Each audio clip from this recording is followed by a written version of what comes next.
Hi guys. I'm not sure when you'll be watching this, but it's morning for me right now.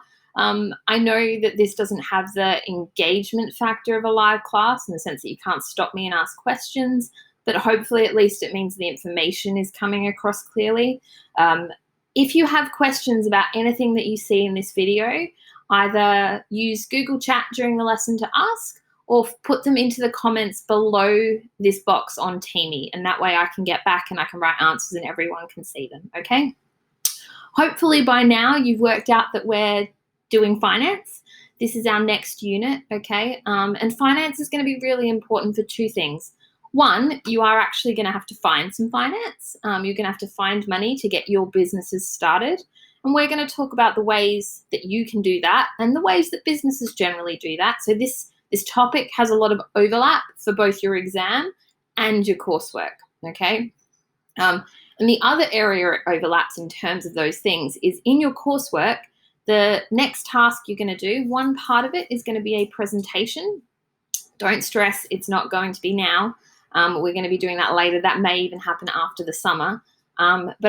You have the option when doing that to do a presentation on the sources of finance that you've chosen. So this first part of the topic, it's really critical that you understand these sources that we're going to talk about today, and the advantages and disadvantages of them. So let's get started. Now, just one more note, obviously because this is a video, I won't be pausing for you to kind of stop and write all your notes. So you can pause me, you can go back and watch it again, you can open the slides on a separate screen and sort of type in notes as you go. Whatever works for you is fine, okay? Now, this first slide is kind of important because this slide's like the home base. So you'll notice at the moment that we've got a content section and sources of finance is the only topic currently linked. As this slide set grows, so as we go through the topics in this unit, you'll see those other topics become linked, okay? And that just means when you use these slides for revision, you have the option to come back and just like jump to the slide that you want to talk about. Now, at the moment, we've just got one because that's where we're starting. But the other thing to keep in mind is you can add comments on these slides. If you have questions or if you've got good examples or ideas, feel free to comment.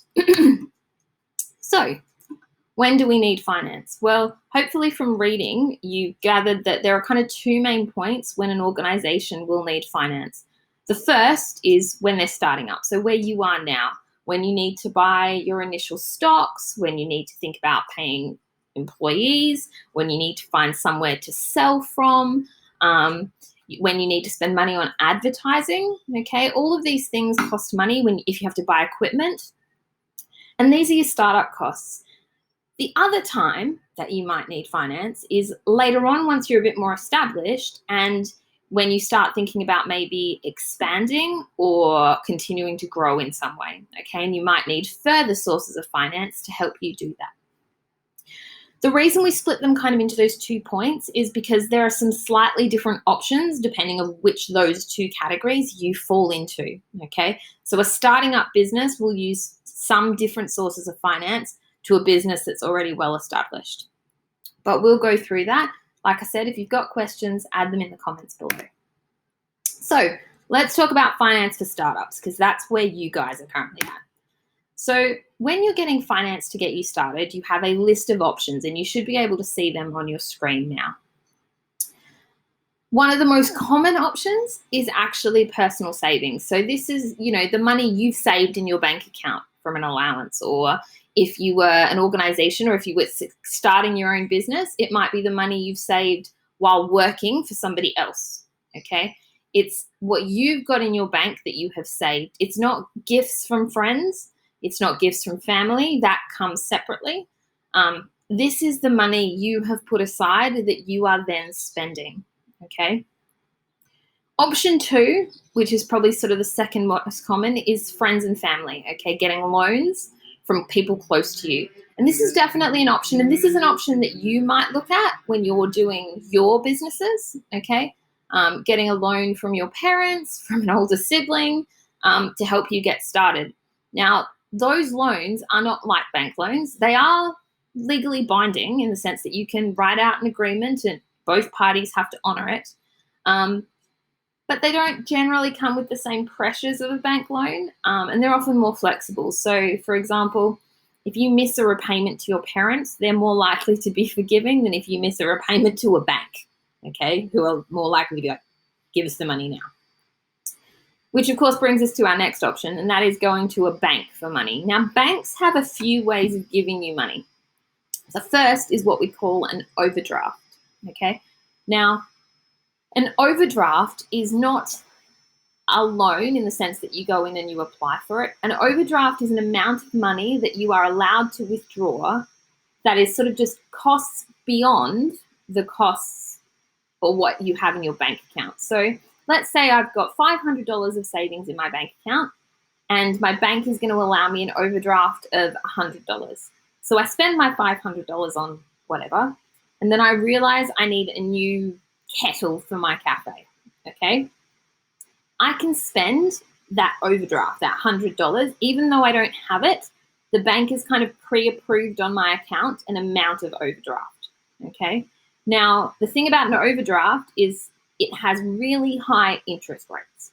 So just in case you don't know, interest rates are the extra, the payments you make on your loan. So if I owed $100 and I owed $100 with 2% interest, I'd pay back my loan plus 2%, okay? Now, the thing about interest rates is depending on the type of loan, the interest rate is different. So some interest rates will be really low, 2%. Others could be really high, like 15%, okay? And the bigger those numbers, the more extra you are paying to what you initially wanted. So overdrafts, a bit like credit cards, tend to have very high interest rates. So they're designed for quick, emergency, short-term purchasing. They're the kind of sourcing that you're going to do when you're like, I can pay this off when I get paid next month, okay? So a good example of this in business might be if you, let's say you were making cakes. You were making decorative cakes for your business, and someone puts in an order, and you need to spend an extra $100 getting the equipment that you need, okay? But you don't have the $100. But you know the person's going to pay you next week when they get their cake. So you spend your overdraft, you make the cake, you give it to the person, they pay you, and now you can immediately pay off your overdraft, okay? Short-term, get-going kind of finance. The other option, or the second option that a bank can offer you, is a loan, a more traditional loan. Like, I'm going to go in, I'm going to apply, I'm going to explain why they should give it to me, I'm going to explain or justify the fact that I'm going to be able to pay it back. And loans can be large sums of money, really large sums of money, okay? So the thing about loans, though, they also have interest on them, usually less than something like an overdraft, but probably more than your family would charge you, okay? And if you can't pay them back at any point, you can be declared bankrupt potentially. So there's a fair amount of risk involved in a bank loan, and the larger the loan, the more risk that you are going to have. And you'll remember when we talked about risk just before the break, depending on the type of person that you are, whether you are a risk avoider or whether you are more likely to be someone who kind of goes for every risk, that might depend on how much you're willing to ask for the bank. The other thing to keep in mind with the banks is that they're going to want to see lots of documentation. So there's a lot of work in preparing for a business bank loan.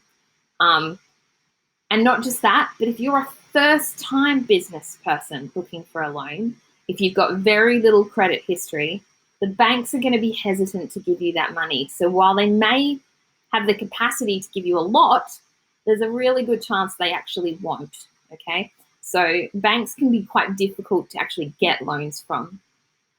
Leasing, which is that next bank option, is when it's sort of like a finance arrangement where you are paying off something while you temporarily own it. So to give you an example, you could financially lease a car. And what that means is you get the car immediately and you can drive it, but the bank owns the car, okay? And you pay a lease fee, like a rental fee. And at the end of the lease, you might have the option to buy it outright. So to take the cost of what you spent on the lease plus whatever is remaining and pay that off, or to give it back, okay, which means you're not stuck. But you also, if you give it back, you're not selling it, so you get nothing in return, okay? Leasing is not an option you need to go into a great amount of detail with, and it's not something that's going to really be viable for you. The last thing, of course, is a mortgage, and mortgages are generally loans on large assets like buildings, for example. Okay, these usually have slightly lower interest rates. They're usually very long-term loans, though, because we're talking big money, millions and millions of dollars. Okay, and again, depending on your financial history, whether you've run a business before, they may or may not be willing to offer you that mortgage. Moving on from banks, though, there are options like community sources. Now, obviously, this is not going to be an option for all types of business, so it really depends on what you are trying to achieve. If your business has community benefit or is really socially responsible or supports particular areas or elements of your community or has good values, it's possible that charities and other social enterprises will want to support you. The range of funds for this is varied, and it can be quite a lot of work, obviously convincing them that they should support your enterprise. So it's a bit hit and miss as an option, but it is an option. Grants and subsidies are funds given by the government. Okay, so these are monies that are given to organizations either individually or by industry. So you can go and apply for a grant, or the government can offer a grant or a subsidy to the cake making industry. Okay.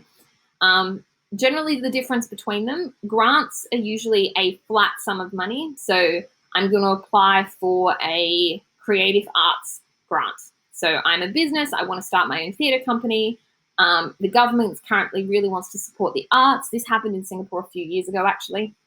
And so they say, we're going to offer up to $15 million in grants to new performing arts companies, and you apply. So you go in and you put in an application for how you meet the requirements for the grant, what you're going to do with the money. You have to be quite specific about this, why your business is viable. They're not just going to hand you money and be like, if it works, it works.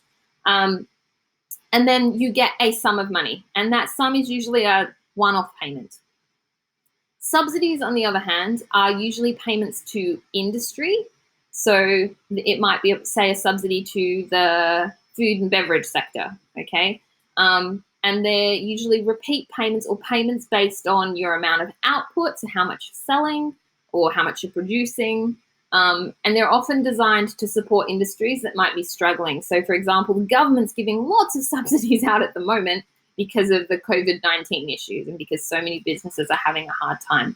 Subsidies can be ongoing, but they're also potentially unpredictable in how long they will be available for, okay?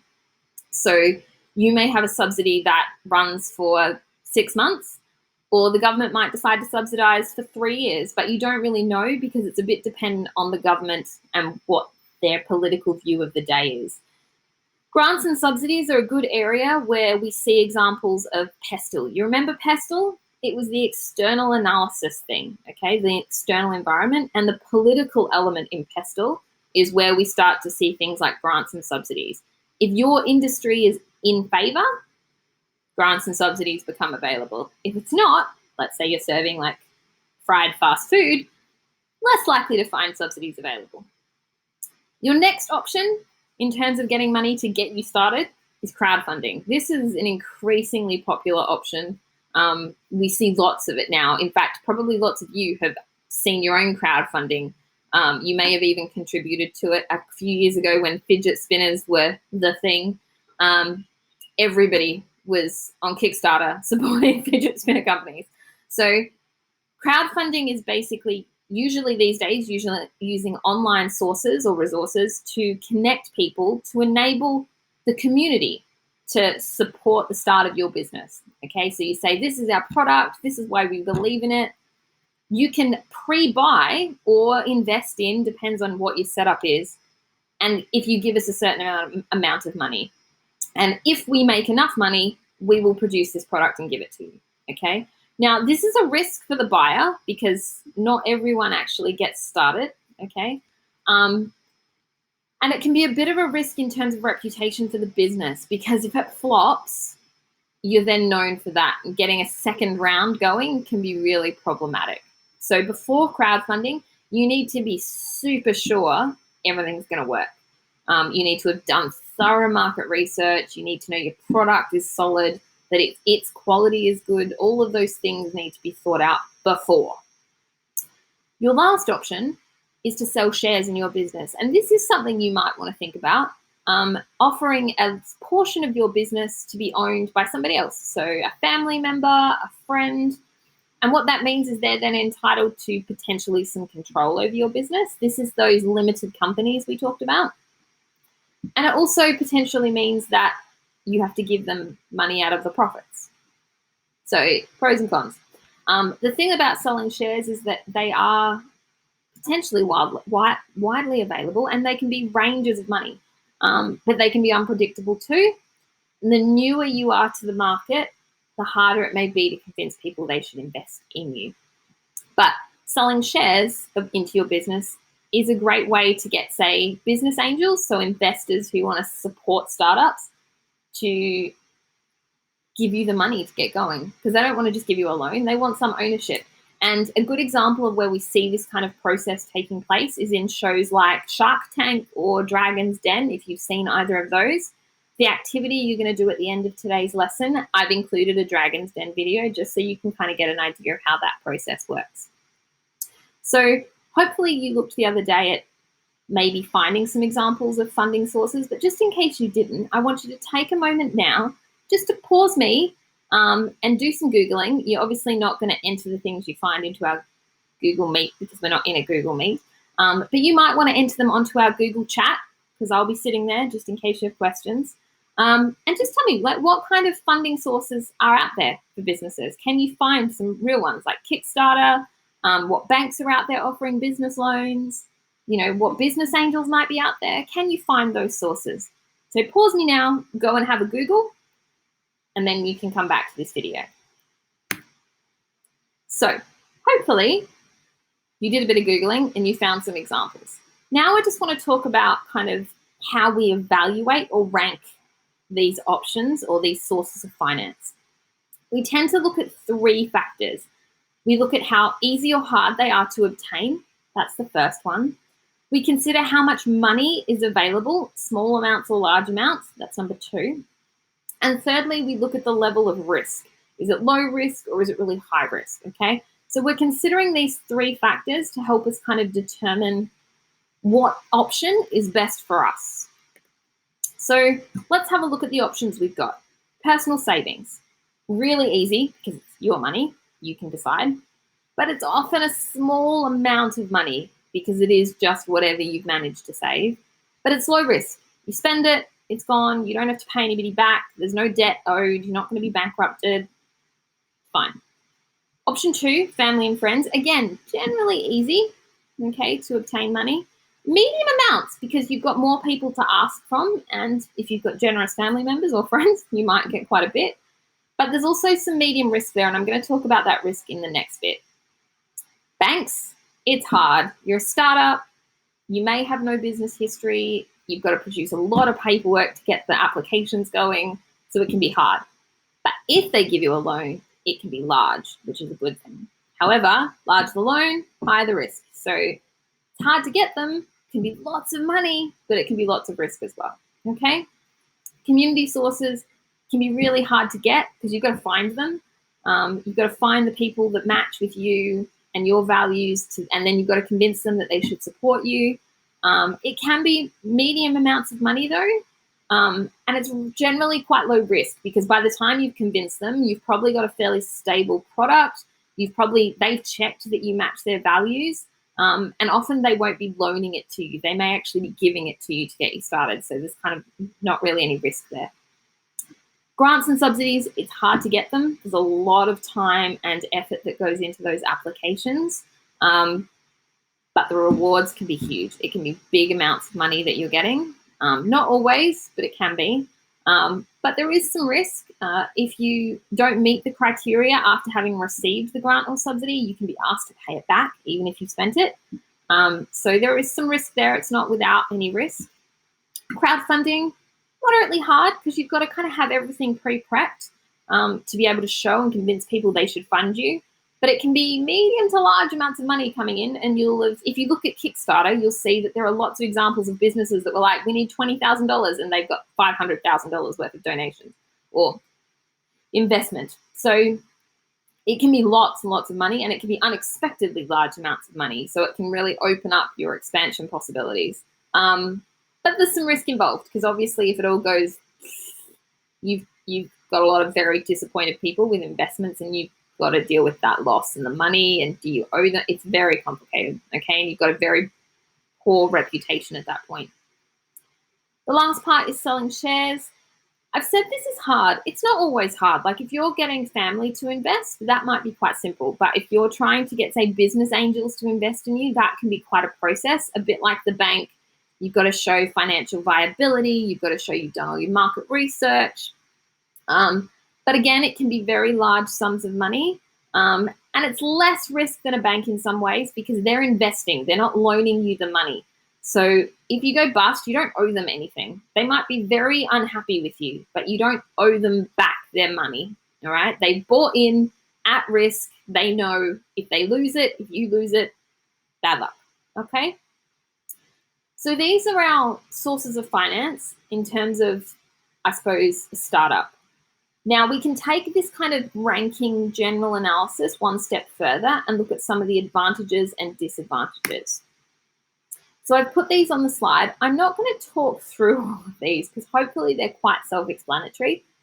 So I'm going to just move through them now. You can go to the slides and look at this section again. I recommend making a copy or writing down these notes, because they're going to be really useful later, particularly for maybe a 15-mark essay question, okay? So just reviewing those advantages and disadvantages. And these aren't all of them. You might think of others, and that's fine. A few more on that page. Take a minute to have a look, and then we're going to move on.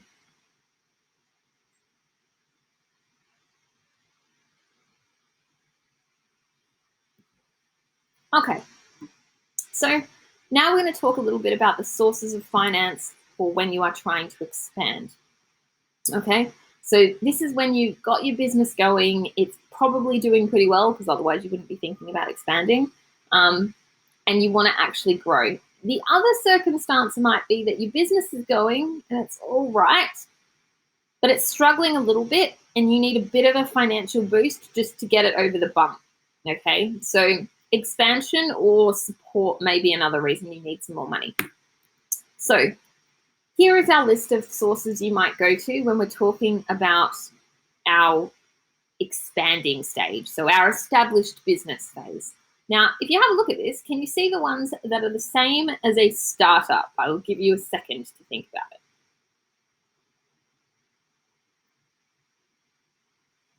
Did you spot them? So hopefully, personal savings and issuing shares.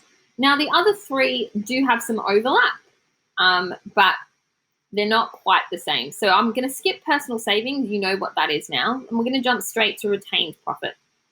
So this is the profit that you've made from your business. So quick check, profit is your revenue minus your costs equals your profit. So in other words, how much did you make?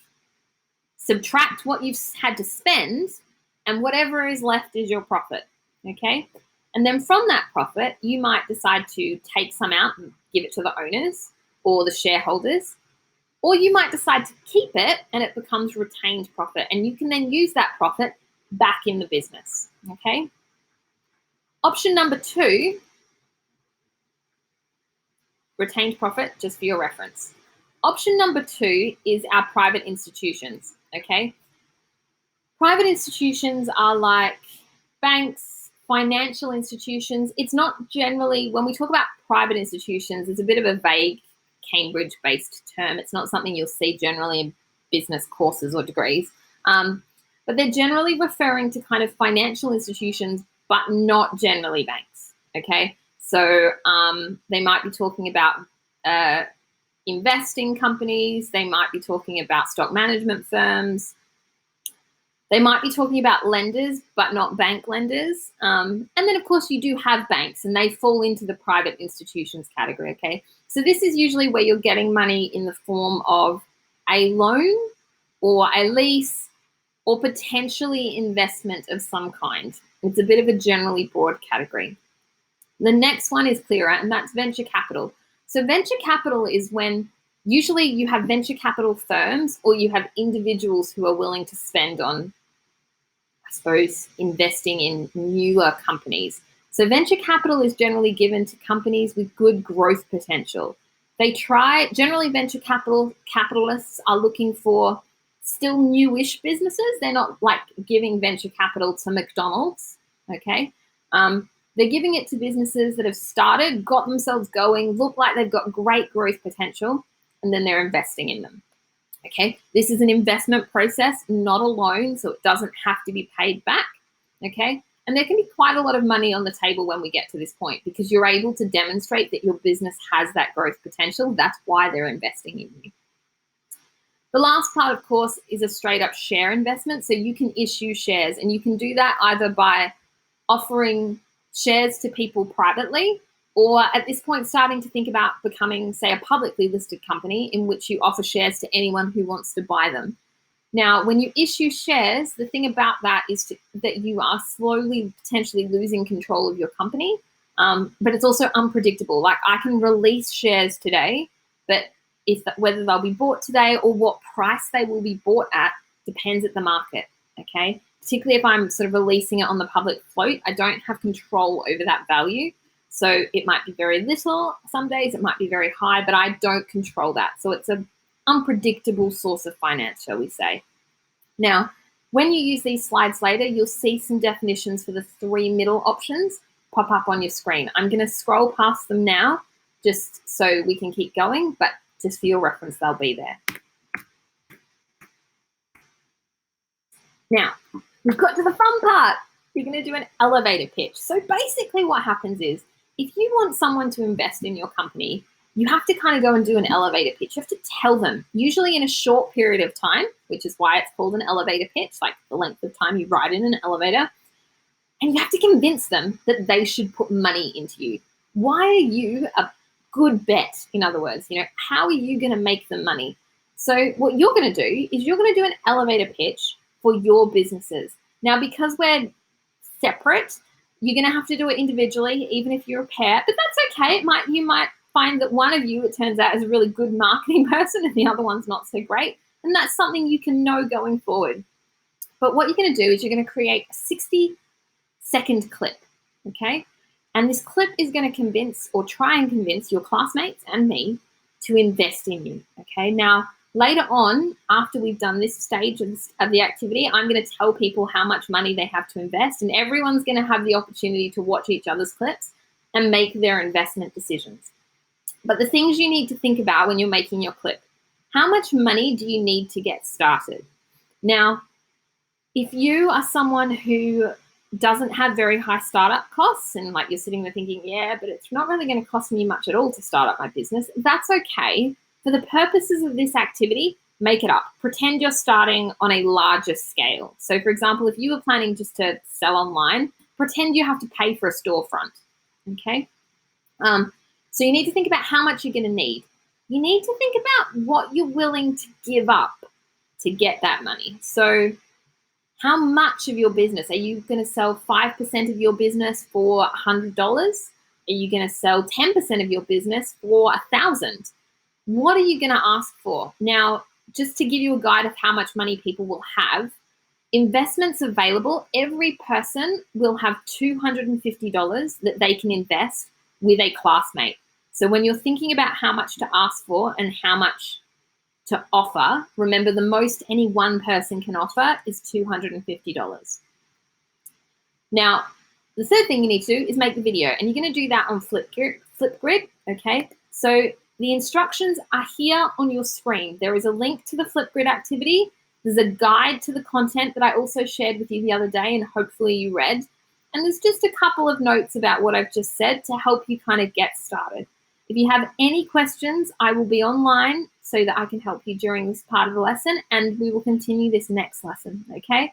But other than that, we are done for today. So what you need to do, you need to make sure you have taken notes from today's lesson, okay? If you haven't done that, you can go back and watch the video again. You can read the slides again. Make sure you have a complete set of notes on this finance topic. Step 2, go and start preparing to make your Flipgrid, okay? Your Flipgrid is a quick, short process. So what I want you to do is I want this Flipgrid video to be filmed by the end of next Tuesday's lesson. Okay, I'm going to give you a bit of time next Tuesday to work on it, but not too much. So you need to have done all the prep so that by the end of the lesson, everybody has submitted to Flipgrid. All right? Any questions? I'll be live on Google Chat. Enjoy.